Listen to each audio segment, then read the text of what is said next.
Hello book besties and welcome to another video. So we're going to do my April reading wrap up, and I'm actually doing it at the start of the month because if you remember about my March reading wrap up, yeah, that took a long time to do. So let's get started. Overall this month I read 8 books, which I'm very happy with.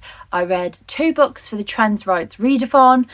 Yes, I was meant to technically finish those in March, but that was for like the 10-day readathon. However, it also goes year round on Storygraph. So let's talk about all these books. First of all, for the Trans Rights Readathon, I read Home Ice and I gave this 4.25 stars. This is such a wonderful love story. It's between Lily and Brant. Lily is a transgender woman. Brant is just such an amazing guy. He falls very, very fast. Now, while this is a romance, please do check the trigger warnings because quite a lot of heavy topics in this, a lot that are going to make you want to cry. There's transphobia in this as well. So yes, please take care of yourselves and check all of those out. However, the main theme of this is found family. It is very heartwarming and you just love Lily and Brant together, and also his hockey team too. What a supportive group of lads. Just please read it.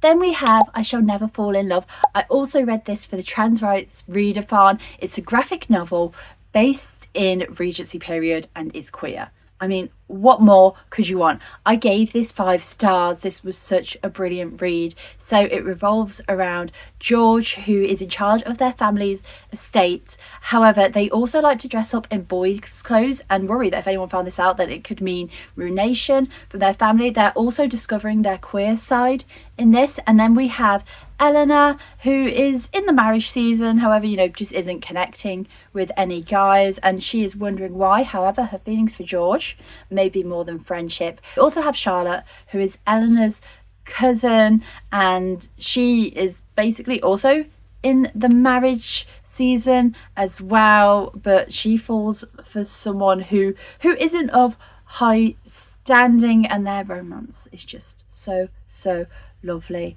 as well. Highly recommend this book, and as it's a graphic novel you get through it pretty quickly. Then we have Between Soul and Serenades. I gave this 3.75. I did this one as a buddy read. It's on Kindle Unlimited, so it's a love story between a siren and a selkie, and it was good. It was just a bit too insta love for me, but then again it was only 300 pages. It went very quickly. They fell very fast. I wanted a bit more enemies to lovers, but basically the selkie in this has had her pout stolen. If a selkie has their pout stolen and like a fisherman claims it, they have to become their wife. They feel like automatically drawn to them. So the siren and the selkie are on a mission to get this back. It's a fun book. It is cute. I would still recommend. Then we have Butcher and Blackbird, which is a dark romance, a very dark romance I would say, because it is between Sloane and Rowan, who are both serial unalivers, shall we say. Now please check the trigger ones for this because there is a lot of them. There's a lot of gore. My stomach quite a few times, very queasy, because Sloane likes to steal eyeballs from the people that she takes down, and yeah, I gagged quite a few times. But they are serial unalivers of other serial unalivers of very bad people, so it's interesting how they justify their means. And then also there's a competition in this where each year they have to go and see who can kill somebody first. And do you know what? It was surprisingly fun and emotional at times considering what it was about. Then we have Check and Mate. This is on Kindle Limited as well. This caused a 2-week hyperfixation on chess. However, after 2 weeks, I have accepted I'm just not good at chess. I can't win. I don't have a puzzle brain. I keep trying. It's frustrating me. Anyway, this isn't about my hyperfixation. This is about the book. So we have Mallory, and her mom is very sick and she's now in charge of the family. Basically, she has to earn money for the family. She isn't going to go to university. She's had a lot of scholarship offers, and then one day her friend says, hey, come and do a chess match with me for fun. It's for charity. However, Mallory has sworn off chess for reasons that will be revealed through the book, but eventually she agrees to go. And who is there? I believe his name is Noah, but I am going to double check that. He's the current world champion, and she beats him, and from there a lot of fun ensues. So the reason I didn't give this 5 was just because the third act breakup was just a little bit unnecessary. However, overall very fun. Feel like I learned a lot about chess, but I'm still not good at it. Also, Ali Hazelwood's only YA book. I think she did this very well. I would love to see her write more YA books in the future. However, I also love her adult romances. Next up, we have Cursebound. I gave this 4.25 stars. I read this as a buddy read as well. I read it with Catherine, who I also read Faybound with. There were so many twists in this one. This was very fun to do as a buddy read, because on Storygraph we kept like writing notes and theorising what was going to happen next. Catherine is very good at guessing what is going to happen in books. I'm not.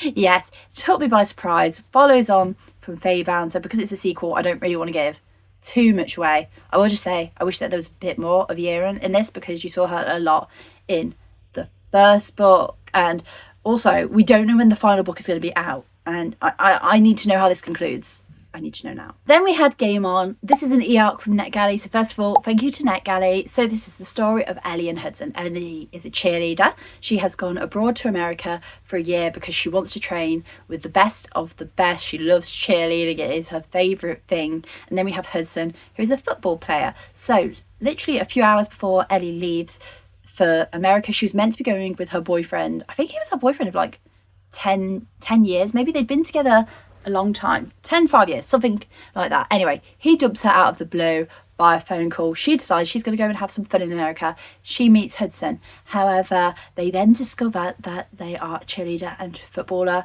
and this romance is forbidden. Cheerleaders and footballers cannot fraternize during the season, or they can get kicked off their team. So, you know, there's some drama there. And Hudson, oh my god, Hudson is so lovely with Ellie, so caring for her. I wish I could give spoilers, because he just went really cute to support her cheerleading, but obviously I cannot give spoilers. Yeah, I'd recommend. It was just a cute, fun read. And finally, we have a Happened One Summer. I gave this 4 stars. So I read this for the Travelling Book Club. This is the book that I'm sending out. It has a lot of annotations and tabs in now, which was a fun experience to do. It's also based off Schitt's Creek, and I absolutely love that show. So we have Piper, and we have, oh my goodness, what's his name? I can't remember his name. Anyway, you know, they have a romance. Was he called Brendan?